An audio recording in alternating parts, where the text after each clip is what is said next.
अस्सलाम वालेकुम वरहमतुल्लाहि वबरकातुहू। दोस्तों, आज का एपिसोड आप सबने देखा होगा, मैंने भी देखा। मेरी ओपिनियन जो है वो मैं आप लोगों से शेयर करने जा रही हूँ। आज का एपिसोड कल जैसे जहाँ पे ख़त्म हुआ था वहीं से शुरुआत हुई, काउंटिंग से 1 to 14 वाली।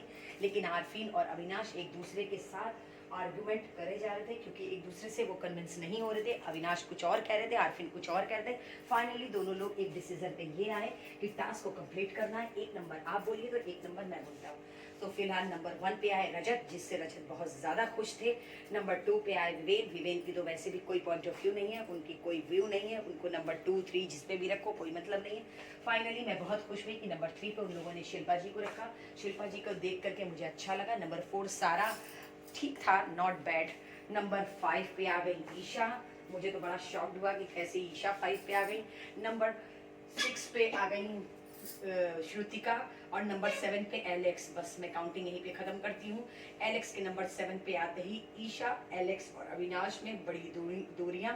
इन लोगों में आर्गुमेंट बढ़ता जा रहा है। हम सब ये एपिसोड बहुत क्लोजली फॉलो कर रहे हैं। फिलहाल ये दोनों लोग, ये तीनों जो लोग हैं, इन तीनों लोगों में मिसअंडरस्टैंडिंग स्टार्ट हो चुकी है काफ़ी टाइम से। बस ये लोग दोस्ती दोस्ती कर रहे हैं, लेकिन इन लोगों में फाइट धीरे धीरे होती है जो कि किसी को नहीं पता। सबको लगता है ये सारे दोस्त हैं तीनों, लेकिन ये तीनों दोस्त नहीं है। इन लोगों के मन में हल्की हल्की सी खटास है जो किसी को समझ में नहीं आ रही। एज ए व्यूअर मैं जहाँ से देख रही हूँ मुझे ये समझ में आ चुका है कि अविनाश और ईशा एक टीम है। एलेक्स को साइड में सिर्फ एक सपोर्ट सिस्टम बना करके रखा गया है और एलेक्स को उसी तरीके से अविनाश और ईशा इस्तेमाल कर रहे हैं। खैर एलेक्स बेवकूफ़ नहीं है, लेकिन एलेक्स स्मार्ट मूव कब लेंगी मुझे इसका बहुत बेसब्री से इंतजार है उनके मूव का। इसी तरीके से डिस्कशन चला और एलेक्स ने स्ट्रेट फॉरवर्ड बोल दिया ईशा से कि अब मैं अविनाश पे भरोसा नहीं कर पाऊंगी, अब मेरा भरोसा डगमगा रहा है।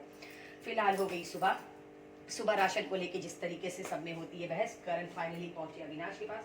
उन्होंने उनसे मांगा अंडा और आरफीन भी वहीं थे, लेकिन मुझे तो ये नहीं समझ में आ रहा आरफीन के दिमाग में चल क्या रहा है। जैसे अविनाश कहते हैं वैसे ही वो करते हैं। अरे भाई, आप माइंड रीडर हैं, आप माइंड काउंसलर हैं, आप एक साइकोलॉजिकल के मतलब साइको लोगों को मतलब अब यही बोल सकते हैं ना। अब हम क्या बोलेंगे इनको, हमें तो नहीं समझ में आ रहा आखिर इनके अंदर है क्या टैलेंट।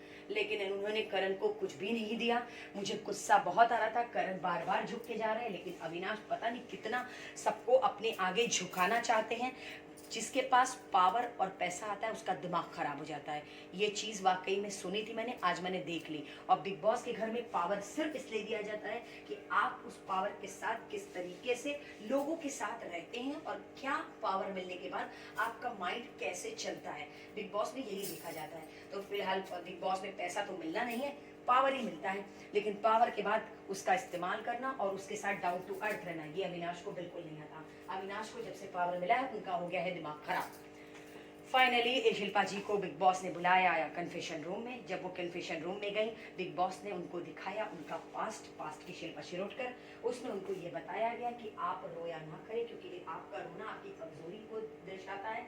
लेकिन शिल्पा जी ने बोला कि मैं अगर रोती हूँ तो वो मेरी स्ट्रेंथ है, वो मेरी कमजोरी नहीं है।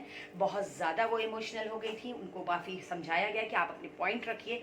आप जैसे अविनाश के साथ आपकी बिल्कुल भी पटरी नहीं खाती, आप स्ट्रेट, आपकी बिल्कुल भी अंडरस्टैंडिंग नहीं तो आप स्ट्रेट बोलती हैं। उस तरीके के रिश्ते बिग बॉस में चलते हैं, चाहे वो दोस्ती के हों, चाहे वो दुश्मनी के हों, चाहे वो प्यार के हों। फाइनली शिल्पा जी बाहर आके उन्होंने विवेन से बात करने की कोशिश की। एक अजीब सा लगाव शिल्पा जी को विवेन के साथ है। मुझे ऐसा लगता है कि वो उससे उनसे कनेक्ट करती हैं, लेकिन वही है ना, विवेन बहुत ज़्यादा मैच्योर हो गए हैं और शिल्पा जी अभी घर में रही हैं तो बाहर की दुनिया उन्होंने देखी नहीं है, इसलिए उनका मैच्योरिटी लेवल थोड़ा सा विवेन के आगे कम है। क्योंकि विवेन के पास जो क्या है, अपना खुद का एक तजुर्बा है स्ट्रगलिंग का, और शिल्पा जी का काफ़ी लॉन्ग टाइम हो गया, ये हो सकता है। उसके बाद ईशा और एलेक्स और अविनाश एक दूसरे की नज़र उतारते हुए हमें दिखाई दिया। उसके बाद बिग बॉस एक टास्क लेकर के आए।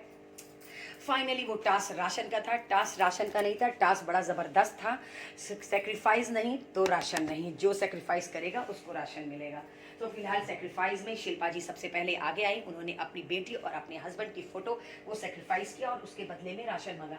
जितना मांगा अविनाश ने कुछ भी नहीं उन्हें दिया, सिर्फ उनके वो इतना ज़्यादा रो रही थी फ़ोटो को सेक्रीफाइस करने के टाइम पर कि उनके रोने से पूरे घर वाले रो रहे थे और मैं भी रो रही थी। उनका आंसू एकदम दिल से आ रहा था। लेकिन इस इंसान को किसी के भी इमोशन की कदर नहीं, ये तो मैंने देख लिया। बिल्कुल भी एकदम इमोशनलेस है या फिर पूरी तरीके से ये गेम खेलने के लिए आया है।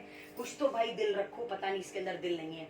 उसके बाद आई क्या बोलते हैं ईशा ने अपनी माँ की शॉल लाई। ईशा बहुत ज़्यादा रो रही थी। ईशा ये कह रही थी कि मेरी माँ से मैं बहुत अटैच हूँ, उन्होंने जो मांगा अविनाश ने वो भी नहीं दिया, मुझे तो लगा दोस्त है शायद दे देगा, लेकिन इसने वो भी नहीं दिया। इसको अपने आप को दिखाना है, जैसा कि मैंने आप लोग को बताया था, ये अटेंशन सीकर है, इसको सिर्फ अटेंशन चाहिए। और आरफीन का हमें समझ में नहीं आता, बेवकूफ़ की तरह से सिर्फ उसकी बात पे हाँ में हाँ मिला दे, अपना कोई पॉइंट नहीं, अपनी कोई बात नहीं। गुस्सा इतना आ रहा था, दिल करता टीवी के अंदर जा करके मारूं मैं अविनाश को। फिलहाल बेचारी की मम्मी की शॉल भी गई और उसको सिर्फ मिला आटा। एक आटे के लिए कौन शॉल देता है भाई। लेकिन फिलहाल चोम ने अपना दिया ब्रांड जो उसने फर्स्ट ब्रांड का जिसका ऑडिशन दिया था वो ड्रेस, उसने उनको भी कोई भी राशन नहीं दिया।